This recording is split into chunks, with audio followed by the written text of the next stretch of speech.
So hello pirates. तो कैसे हो तुम सभी। तो आई होप कि तुम सभी बहुत ही ज़्यादा बेकार होंगे। तो चलो यार, इन फालतू की बातों को साइड में रखते हैं और बहुत ही ज़्यादा फालतू की बातें करते हैं। तो तुम सभी को एनिमे पसंद है, राइट? क्या ही भोसड़ू सा क्वेश्चन है, तभी तो तुम इस वीडियो को देख रहे हो।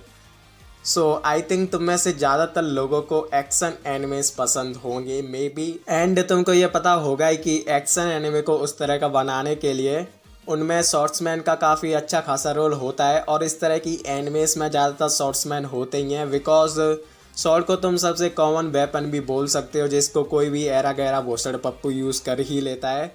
और रही बात वन पीस की, तो वन पीस में हमको स्वॉर्ड एंड शॉर्ट्समैन को काफ़ी यूनिक तरीके से एंड काफ़ी अच्छी तरीके से दिखाया गया है। एंड वन पीस में अभी तक हमको काफ़ी सारे स्ट्रॉन्ग शॉर्ट्समैन इंट्रोड्यूस करा दिए गए हैं, जिनमें से आज हम टॉप 10 को देखने वाले हैं।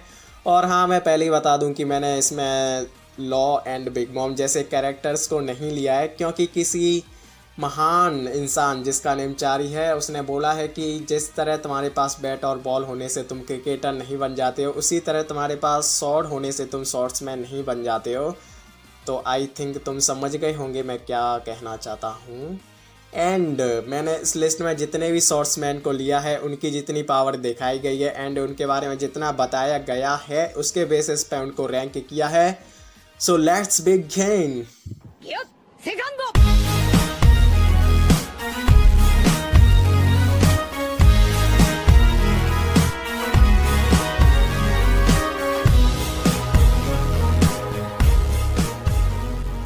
नंबर 10 डेंजिरो, स्ट्रॉन्गेस्ट मेंबर ऑफ पाकिस्तान 9, जो कि एक अच्छा शॉर्ट्समैन तो है ही, साथ ही साथ वो एक अच्छा एक्टर और एक अच्छा पार्लर वाला भी है। पता नहीं वे बंदे ने झोपड़ी के अंदर मुक्के मार मार के कौन सा यूनिवर्स के परे वाला मेकअप कर लिया कि सारा फेस ही चेंज हो गया लौंडे का। हाँ, तो अगर तुम में से कोई लड़की गलती से इस वीडियो को देख रही है, तो तुम डेंजिरो के पास जा सकती हो मेकअप करवाने के लिए। क्या यार, कितने बुरे जोक मारता हूँ यार मैं। सो नो डाउट डेंजिरो ने यह प्रूव किया है कि वो इस लिस्ट में आना डिजर्व करता है। अब ये कितना स्ट्रॉन्ग शॉर्ट्समैन है, इसका एग्जांपल हमको बहुत पहले ही मिल चुका है। जब इसकी एक छोटी सी फाइट जोरो के साथ हुई थी, तभी हमको ये पता चल गया था कि ये कोई फुद्दू बंदा नहीं है। अब भले ही वानों के अंदर रियो कोई बड़ी बात नहीं है, लेकिन इस बंदे की रियो एक नेक्स्ट ही लेवल पे है, जो कि इसको और भी ज़्यादा स्ट्रॉन्ग बनाती है। नंबर 9 पे जो कैरेक्टर है, उसने रियली मरीनफोर्ड वॉर में काफ़ी मस्त फाइट की थी, और ये उन गिने चुने कैरेक्टर्स में से एक है जो कि मरीनफोर्ड वॉर एंड होने के बाद भी अच्छी खासी सिचुएशन में थे। यानी कि मैं बात कर रहा हूँ फ्लावर स्वॉर्ड बॉटिस्टा की, आई मीन विस्ता की, जो कि वाइट बेल्ट के क्रू का 5th डिवीज़न कमांडर तो था ही, साथ ये उसके क्रू के सबसे ओल्ड एंड सबसे एक्सपीरियंस वाले बंदों में से भी एक था। अब भले ही हमने इसकी ज़्यादातर फाइट्स नहीं देखी हैं, लेकिन जितनी भी देखी हैं वो सभी काफ़ी ज़्यादा इम्प्रेसिव हैं। खासकर कि जब ये मेहॉक को भी बैटल में टक्कर दे के उसको रोक के रखता है, और हम सभी यही तो उम्मीद करते हैं वाइट बेल्ट के सबसे स्ट्रॉन्ग शॉर्ट्समैन से। नंबर 7 पे जो कैरेक्टर आता है, उसने ये साबित किया है कि वो वर्ल्ड ग्रेटेस्ट शॉर्ट्समैन बनने के काबिल है। एंड उसने अभी तक कभी भी अपने क्रू या फिर अपने कैप्टन को निराश नहीं किया है। यानी कि तुम सही समझ रहे हो, मैं बात कर रहा हूँ जोरो की। अब देखो, मैंने इस लिस्ट में मांगा को इंक्लूड नहीं किया है, क्योंकि वो कुछ लोगों के लिए स्पॉइलर हो जाता, और मैं इस वीडियो को बिल्कुल शुद्ध तरीके से बनाना चाहता था। जो क्या फुद्दू से वर्ड यूज़ करता हूँ यार मैं। हाँ, अदरवाइज जोरो इस लिस्ट में थोड़ा और ऊपर आ सकता था। एंड फिर भी जोरो ने अभी तक काफ़ी स्ट्रॉन्ग शॉर्ट्समैन से बैटल की है, जिनमें से ज़्यादातर को वो हरा चुका है। जैसे जैसे एनिमे आगे बढ़ती गई है, वैसे वैसे टाइम टू टाइम जोरो ने खुद को स्ट्रॉन्ग किया है। या फिर मैं ये कहूँ कि स्ट्रॉ हैट्स में लूफी के बाद जोरो ने ही खुद को सबसे ज़्यादा इम्प्रूव किया है। हाँ, मुझे पता है कि जोरो थोड़ा ओवर पावर्ड लग रहा था टाइम स्किप के बाद, लेकिन वानो के आने के बाद हमको ये पता चल गया कि ओडा ने ऐसा क्यों किया, क्योंकि वानो में अब जोरो को ऐसे अपोनेंट मिल रहे हैं ना, जिनको हराने के लिए उसको स्ट्रॉन्ग होना ज़रूरी है, जिसके लिए उसको एनमा भी दी गई है। और अब तो लॉन्डे के पास कॉन्करर हाकी भी आ चुकी है। वो बात अलग है कि उसको यूज़ करना नहीं आता है, लेकिन मुझे पक्का यकीन है कि फ्यूचर में जोरो अपनी शॉर्ट्स पे कॉन्करर हाकी की कोटिंग करते हुए बैटल करते हुए दिखाई देगा, जो कि सच में काफ़ी ओपी लगेगा। नंबर 7 पे जो कैरेक्टर है, भले ही हमने उसकी ज़्यादा फाइट्स नहीं देखी हैं, लेकिन जितनी भी देखी है ना, उनमें उसने सामने वाले की फाड़ के रख दी है। जो कि फ्यूचर में जाके क्या पता ज़ोरो के फाइनल अपोनेंट्स में से एक हो सकता है या फिर फाइनल ही अपोनेंट हो सकता है, क्या पता वन पीस में कुछ भी हो सकता है, जो कि अंधा होने के बावजूद भी आँख वाले बंदों से ज़्यादा देख पाता है। क्या मतलब ये एक बेकार जोक था।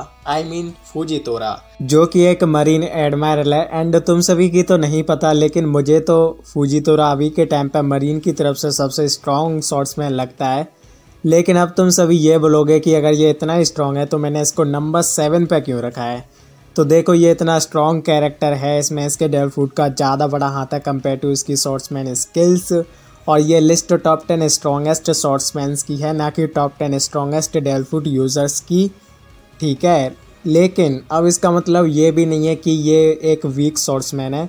इस बंदे की शॉट्समैन स्किल्स किस लेवल पे हैं उसको समझाने के लिए मैं तुमको कुछ पॉइंट्स देता हूँ। तो तुम सभी को ये तो पता होगा ही कि ये अपने डेविल फ्रूट को ज़्यादा देर तक यूज़ नहीं कर सकता है, बिकॉज वो बहुत ही ज़्यादा स्टेमिना लेता है, जिसकी वजह से लॉन्ग फाइट्स में इसको अपनी सेकंड पावर पर डिपेंड होना ही पड़ेगा, जैसा कि ड्रेसरोसा में हुआ था।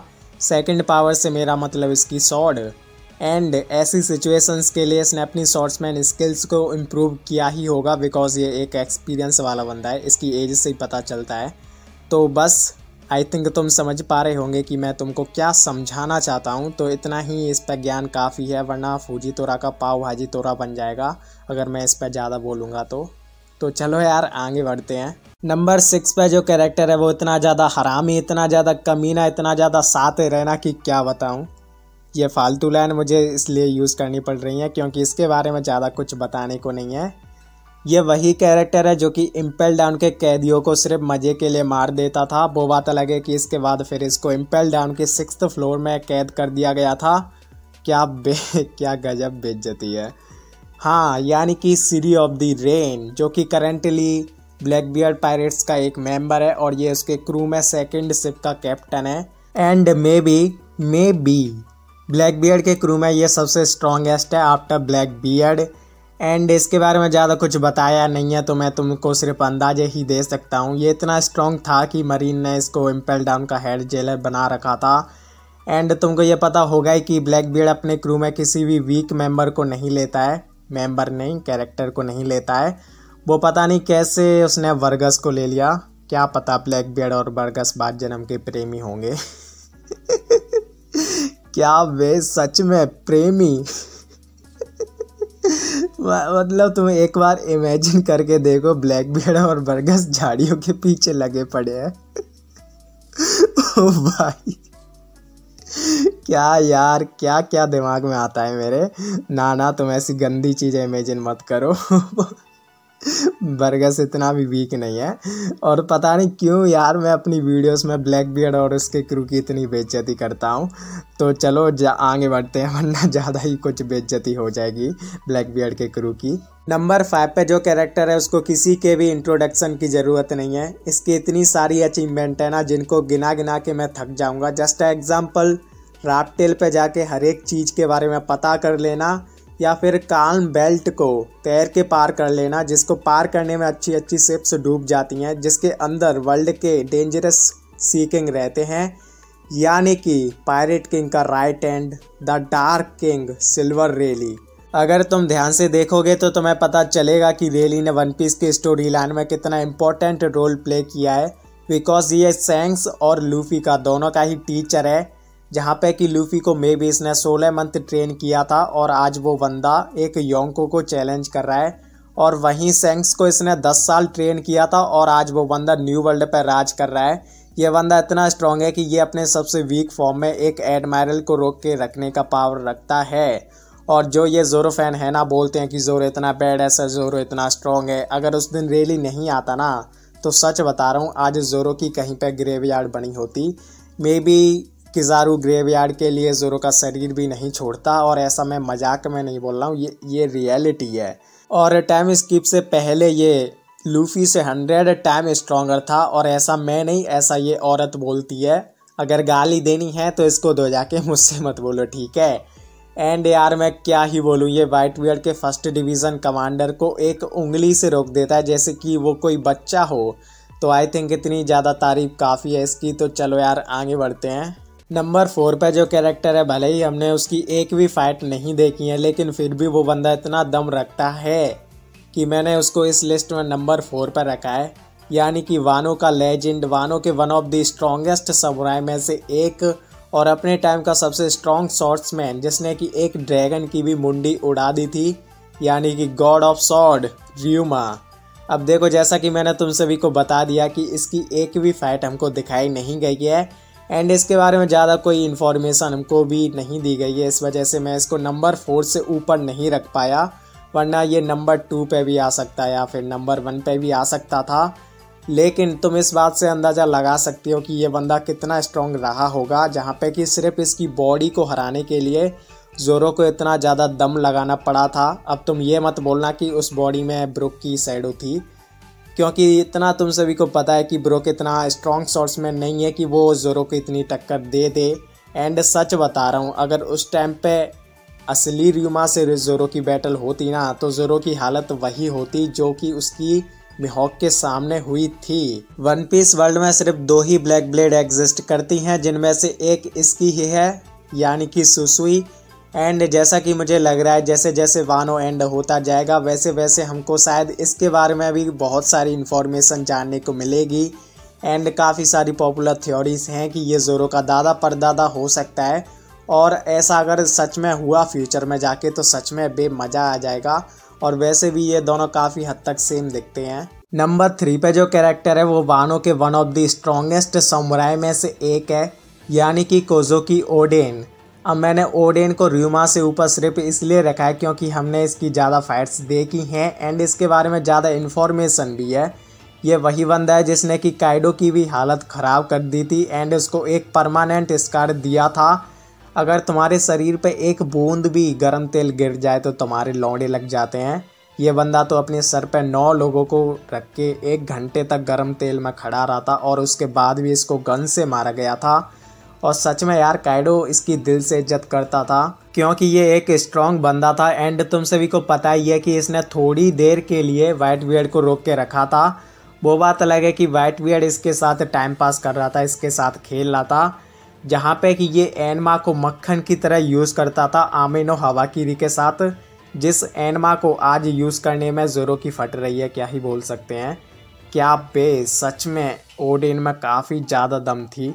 नंबर 2 पे जो कैरेक्टर है उसका वेट करते करते वन पीस फैंस की आंखें सूख गई हैं, जिसकी एक एंट्री वन पीस फैंस के बीच में आग लगा देती है, यानी कि वन ऑफ दी 4 योंको में से एक दी रेड है सैंक्स। वैसे सैंक्स से मुझे याद आया, तुमने पेटिशन साइन किया कि नहीं किया, जो कि हमने वन पीस फिल्म रेड के लिए रखा है। अगर अभी तक नहीं किया है तो जाओ यार करके आओ। और हाँ, रही बात सैंक्स की, तो सैंक्स वो बंदा है जो कि अगर मरीन फोर्ड में भी आके बोल दे कि इस वॉर को रोक दो तो वो वॉर भी रुक जाती है।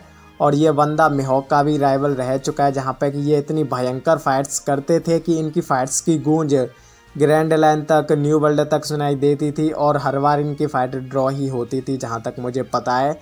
एंड वो बात अलग है कि जब इसका एक हाथ कट जाता है तो मिहोक ने इससे बैटल करना छोड़ दिया था, लेकिन इसका मतलब ये नहीं है कि उसके बाद ये वीक हो गया था ना, ऐसा कुछ नहीं है।